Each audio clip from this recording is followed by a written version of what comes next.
السلام کی خدمت صلاۃ اقدس میں ہدیہ نبی کو تاثیر نفس کرنے کے بعد بخاری شریف کی ایک روایت ہے،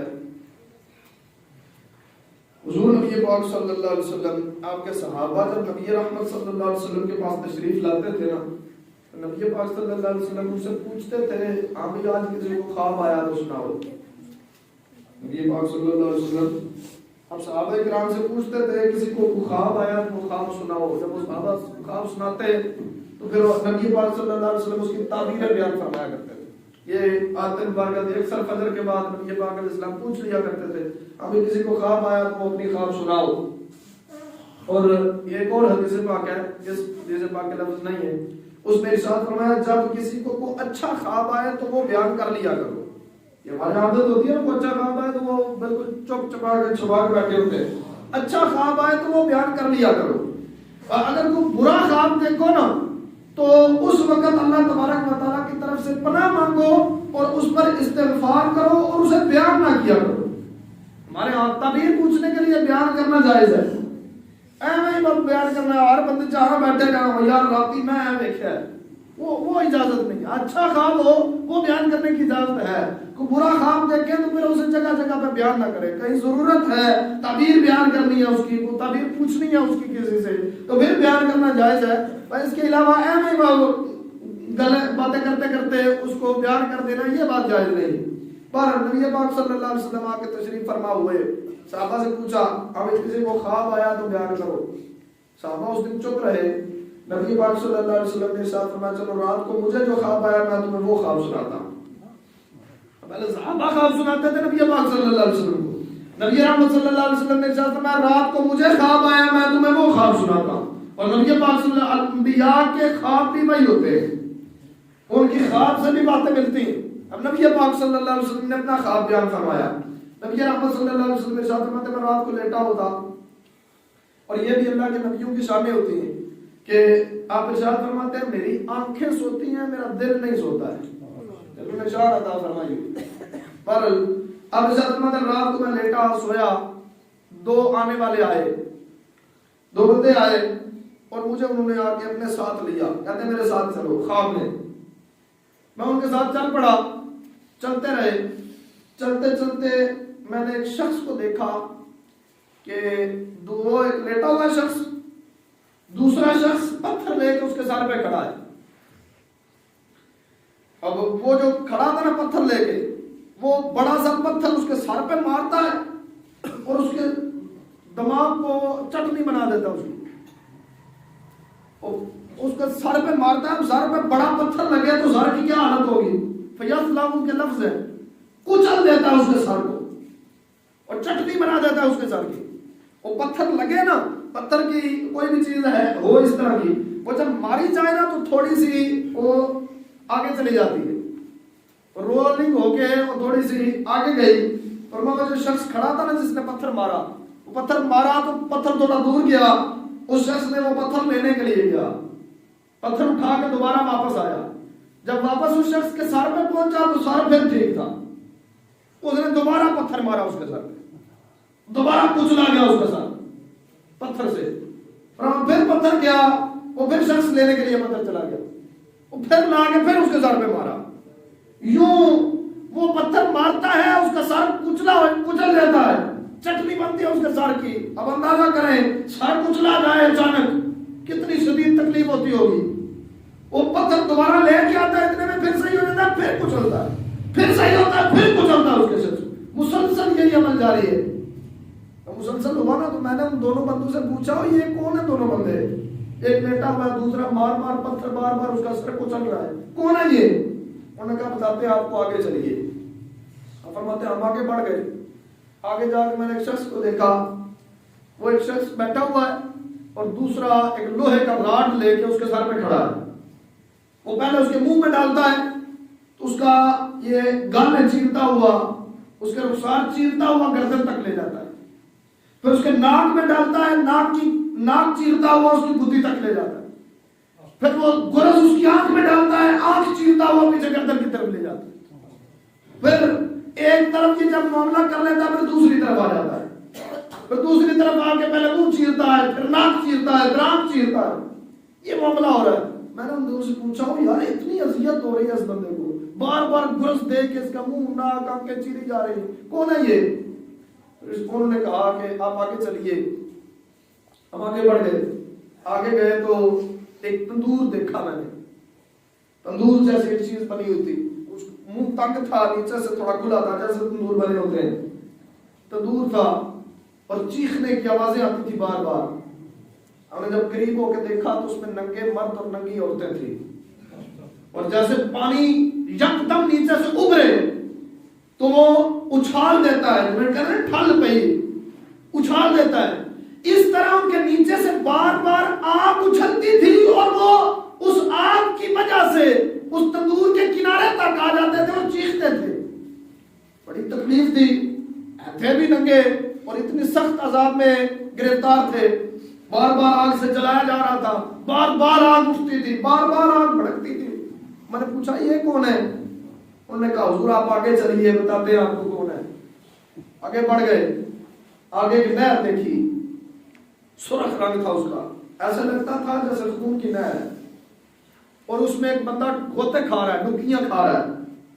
یہ نبی پاک علیہ الصلوۃ والسلام, بخاری شریف کی روایت درج کر رہا ہوں, نبی پاک علیہ السلام نے خود اپنی خواب بیان فرمائی ہے. اور پہلے بتا چکا انبیاء کے خواب بھی صرف خواب نہیں ہوتے, ہمارے تو خواب آیا تو کیا بات, یہ نبی پاک علیہ الصلوۃ والسلام کی اپنی بات ہے.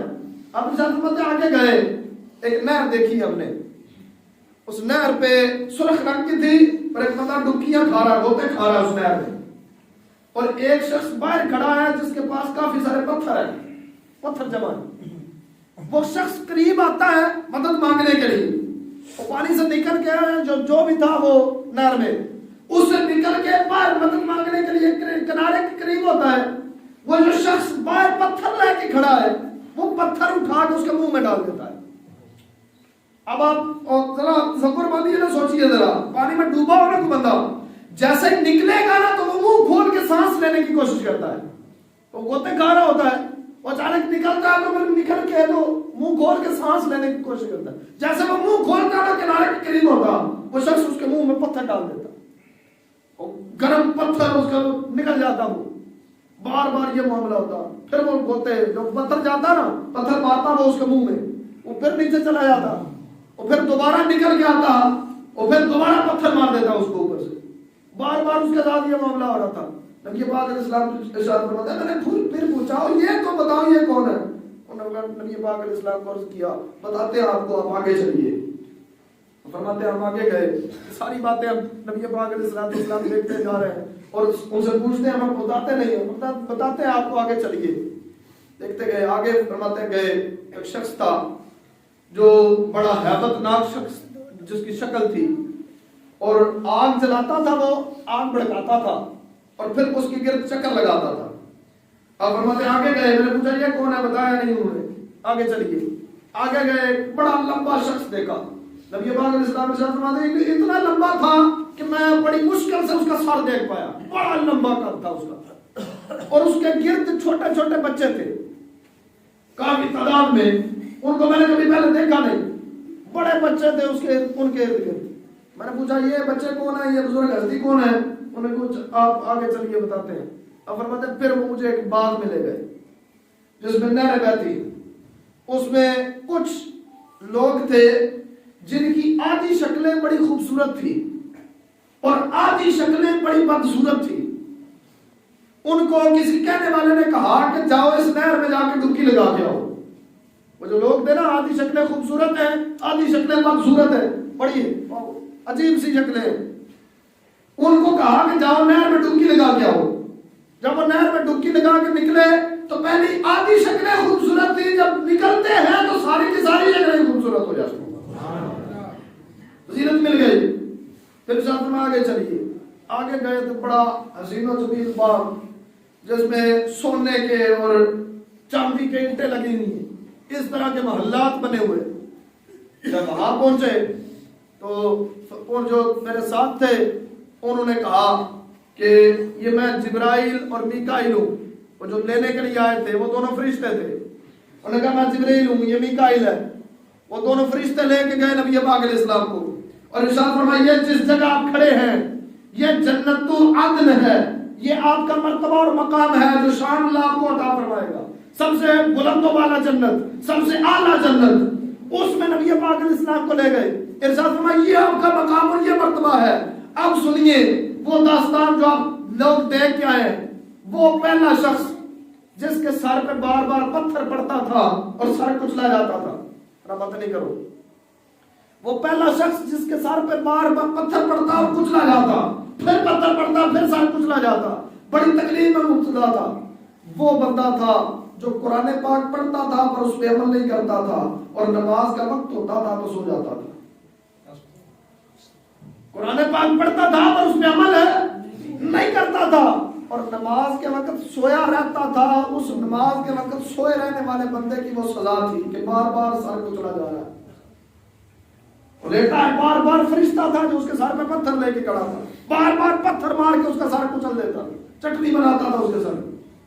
اندازہ کرے ہمارے یہاں اس کو سمجھتے کچھ نہیں، غیر کی نماز یہ نا خیر یہ کر کے گزر جاتے ہیں. اتنا شدید عذاب ہو رہا تھا اسے صرف نماز چھوڑنے کی وجہ سے. آگے چلیے.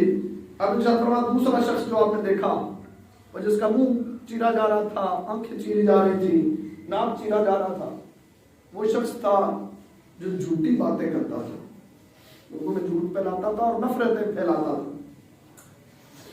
اس شخص کو یہ جھوٹ کی وجہ سے یہ سزا دی جا رہی تھی. ہمارے یہاں دونوں ہی بیماریاں ہیں، نماز کی بھی پرواہ کوئی نہیں، جھوٹ کی بھی پرواہ کوئی نہیں، بات بات پہ بول جاتے ہیں، بات بات پہ بول جاتے ہیں، اسے خود بھی نہیں پتا چل رہا ہوتا میں جھوٹ بول رہا ہوں، اتنی عادت ہو گئی. وہ جو نبی پاک علیہ السلام نے 3 کیٹیگریاں بیان فرمائی تھی نا، ارشاد فرمایا ایمان کا پہلا درجہ یہ ہے کہ برائی کو ہاتھ سے روکو. اگر ہاتھ سے نہیں روک سکتے کم از کم زبان سے روکو، زبان سے بھی نہیں روک سکتے کم از کم دل میں تو برا ڈالو. یہ ایمان کا ادنا ترین درجہ ہے. ہم نے تو برائی کو برائی سمجھنا بھی چھوڑ دیا، دل میں بھی خیال کبھی نہیں آیا کہ یار یہ گالیاں بکنا گناہ ہے، کسی کا حق کھا جانا گناہ ہے، یہ نماز چھوڑ دینا گناہ ہے، جھوٹ بول دینا گناہ ہے. ہمارے تصور میں بھی کبھی نہیں آیا. بہرحال پہلا بندہ جس کا سر کچلا جا رہا تھا، فرمایا اس وجہ سے کچلا جا رہا تھا کہ بے نمازی تھا. دوسرا بندہ جس کا منہ چیرا جا رہا تھا، ارشاد فرمایا اس وجہ سے چیرا جا رہا تھا کہ جھوٹا تھا. تیسرا بندہ وہ جو لوگ تندور میں جل رہے تھے، ننگے مرد اور ننگی عورتیں، ارشاد فرمایا زانی مرد تھے، زنا کرنے والی عورتیں تھیں. رب اس طرح عذاب دے رہا تھا انہیں. چوتھی جگہ پہ ارشاد فرمایا وہ جو نہر میں ڈبکیاں کھا رہا تھا اور بار بار پتھر اس کے منہ میں ٹھوسا جا رہا تھا، ارشاد فرمایا وہ شخص تھا جو سود خور تھا، سود کھاتا تھا، اسے یہ عذاب دیا جا رہا تھا. یہ ہے نبی پاک علیہ السلام کا خواب، مگر ہمارے لیے ترغیب ہے کہ ڈر جائیں اور اللہ تبارک و تعالیٰ کے حضور نبی پاک علیہ السلام کی لائی ہوئی شریعت پر عمل پیرا ہو جائے. ارشاد فرمایا وہ شخص جو ڈبکیاں کھا رہا تھا اور پتھر ٹھوسے جا رہے تھے، سود خور تھا. پھر وہ شخص جو آگ جلاتا تھا اس کے گرد چکر لگاتا تھا، وہ شخص ہے کہ جو دروغہ جہنم ہے، جن کی شکل بڑی ڈراؤنی تھی. جہنم کا نام مالک ہے، جو جہنم کا چوکیدار ہے، پہرے دار ہے. وہ بار بار آگ جلاتا ہے اور اس کا پہرا دیتا ہے کہیں آگ بجھ نہ جائے. آج تو لوگ جہنم کا یہ نام قانون نے دماغ خراب کر رکھے ہیں نا، وہ جنت سے جا رہا ہے نا پھر جنت ٹوٹ جائیں گے. ارشاد فرمایا بار بار آگ جلاتا ہے اور پھر دیکھتا ہے کہیں سے بجھ تو نہیں گئی، پھر بھڑکاتا ہے اسے. یہ جہنم کا عذاب ہے. ارشاد فرمایا وہ لمبا شخص جو آپ نے دیکھا تھا جس کا سر بڑی مشکل سے نظر آتا تھا اور ارد گرد بچے تھے کافی سارے. ارشاد فرمایا وہ شخص حضرت ابراہیم علیہ السلام تھے، اللہ کے نبی، اور ان کے ارد گرد جو بچے تھے وہ بچے تھے جو بالغ ہونے سے پہلے فوت ہو گئے. وہ حضرت ابراہیم علیہ السلام کے ساتھ تھے اور جنت میں تھے. ارشاد فرمایا وہ شخص جو آدھی شکلیں جن کی ٹھیک تھی اور آدھی بدصورت تھی، نہر میں نہلائے گئے تھے، وہ شخص تھے جن کو پہلے جہنم کا عذاب ہوا تھا اور ان کی شکلیں آدھی سڑ گئی تھی، جل گئی تھی، آدھی شکلیں خراب ہو گئی تھی جہنم کے عذاب کی وجہ سے. پھر جلتی ان کو تانے مارتے تھے کہ یہ جہنمی ہے، یہ پہلے جہنم میں تھے. ارشاد فرمایا جنت میں چونکہ کمی کوئی نہیں ہوگی، جنت میں چونکہ تکلیف کسی قسم کی کوئی نہیں ہوگی، اور وہ شخص بھی آج جنت میں گئے ہوں گے چاہے گناہوں کی سزا بھگت کے آئے، جب پہنچ جنت میں گئے ہیں نا تو اس وقت، اور انہی کے متعلق ہی ہے قرآن پاک کی 29ویں سپارے کی سورہ مدثر کی ایک آیت ہے، آیت نمبر 43 ارشاد فرمایا قالوا لم نکن من المصلین. وہ جنتی جب جہنمیوں سے پوچھیں گے نا بھائی جہنم میں کیوں گئے تھے، عذاب بھگت کے نا جب وہ جہنمی نکل کے جنت میں جائیں گے تو وہ جنتی جو پہلے سے جنت میں ہیں وہ ان سے پوچھیں گے بھائی تمہیں عذاب ہوا کیوں، جہنم میں کیوں گئے تھے، کس وجہ سے چلے، کس وجہ سے سڑے، یہ عذاب کیوں ہوا. آج تو ہم اس کو بالکل توجہ کوئی نہیں نہ دیتے. ان کا جواب سنو، یہ قرآن پاک کی آیت ہے. وہ جہنمی کہیں گے جو نکل کے جنت میں آئیں گے عذاب بھگت کے آئیں گے، قالو وہ بولیں گے لم نکن من المصلین، ہم نماز نہیں پڑھتے تھے، جس کی وجہ سے یہ عذاب ہوا تھا، ہم نماز نہیں پڑھتے تھے. وہ جب نکل کے آئیں گے نا، آ جائیں گے، اللہ کرے ایمان سلامت رہے ہم سب کا، اور ایمان سلامت لے کے چلے جائیں. اللہ تبارک و تعالیٰ کے محبوب کریم علیہ السلام کرم نوازی فرما دیں گے. ارشاد فرمایا جب نکل کے جنت میں آ جائیں گے نا تو اللہ انہیں یہ شان عطا فرمائے